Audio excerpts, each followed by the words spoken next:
राम राम भावांनो बहिणींनो, आज बऱ्याच दिवसानंतर एक व्हिडिओ बनवून राहिलो, तर तो व्हिडिओ तुम्ही शेवटपर्यंत नक्की पहा. तर व्हिडिओचा विषय असा आहे की मराठा आरक्षण, मनोज जरांगे पाटील आणि सरकारची आडमुठी भूमिका. जरांगे पाटलांनी एक 1.5-2 वर्षापासून मराठा आरक्षणावरती रान उठवलेलं आहे. बरं, तो माणूस कुणाचं आरक्षण मागत नाही आहे. बरं, तो माणूस आरक्षण सरकारकडे मागतंय, बरोबर आहे की नाही? बरं, तो माणूस कोणत्याही माणसाच्या विरोधात बोलत नाही. पण असे बरेच बांडगुळ आहेत का ते जरांगे पाटलांच्या आंदोलनात स्वतःची राजकीय म्हणा, सामाजिक वेगवेगळ्या प्रकारच्या पोळ्या भाजून घेऊ राहिले. ते स्वतःला काय समजू राहिले हेच कळायला मार्ग नाही. ते काय करतात, जरांगे पाटलांचं असं ठरलेलं आहे. बरं, ते आज नाही ठरलेलं, 1.5-2 महिन्यापासून त्यांनी सांगितलेलं आहे की मी 29 ऑगस्टला मुंबईच्या आझाद मैदानावरती उपोषणाला बसणार आहे. बरोबर आहे की नाही? त्यांनी स्पष्ट शब्दात सांगितलेलं होतं 1.5-2 महिन्यापासून. मग त्याच्यात सरकारला निर्णय घेऊ नये सरकारनं का तुम्ही येऊ नका बा मुंबईत, आम्ही तुम्हाला असंच आरक्षण देऊ. बरं, जरांगे पाटलांचा शब्द पण आहे की जर तुम्ही आधीच आरक्षण दिलं तर आम्ही मुंबईत पण येणार नाही. पण नाही ना, यांच्या लई पाठीमागून किडा आहे ना. हे काय करतात, म्हणजे ते मराठीत एक म्हण आहे पा, खाजून आवधन आणि देत. हे काय करते, डिवची देत माणसाला. आणि मग बरं, जरांगे पाटील म्हणजे गावाकडचा माणूस, त्या माणसाला राजकीय भाषण येत नाही, राजकीय कुरघोड्या जमत नाही, काय असन ते सरसगट सरळ सरळ सांगतो माणूस. बरं, ज्या वेळेस मागच्या टायमाला मराठे मुंबईकडे निघाले त्यावेळेस वाशीमध्ये ह्याच राजकीय पुढाऱ्यांनी काशी केली. त्यांनी काय केलं, जरांगे पाटलांना फसवलं, कारण गावाकडचा माणूस आहे तवाच फसवला गेला. पण आज मी तुम्हाला सांगतो की जरांगे पाटील त्या वाशीच्या याच्यात अजिबात फसले नाही. कारण असं आहे बरं का, कोणता जरी कायदा करायचा असला ना तर त्या कायद्याला काही वेळ द्यावा लागतो. एका रात्रीत, एका मिनिटात, एका तासात, एका रात्रीत, एका दिवसात कायदा कधीच होत नसतो. बरोबर आहे की नाही? म्हणून जरांगे पाटलांनी त्या गोष्टीला 1-1.5 वर्ष चान्स दिला का बघू होतं का काय आता.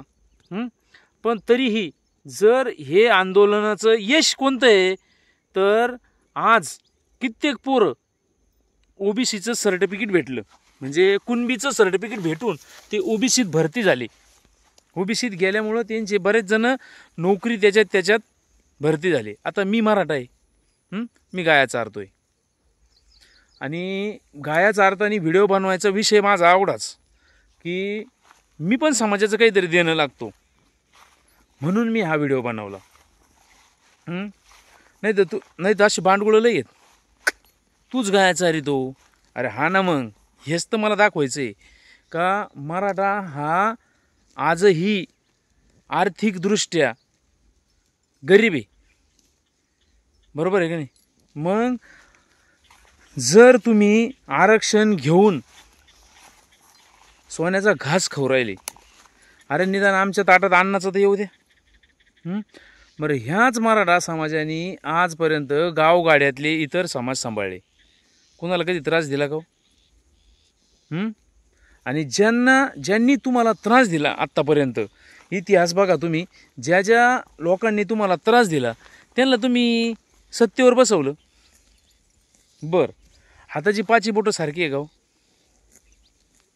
हाताची 5 बोटं सारखी नाही. त्याच पद्धतीनं लोक जे म्हणते ना का मराठा आजपर्यंत हा सत्तेची चावी त्याच्या हातात होती, कारभारी तो होता, कारखाने त्यांचे आहेत.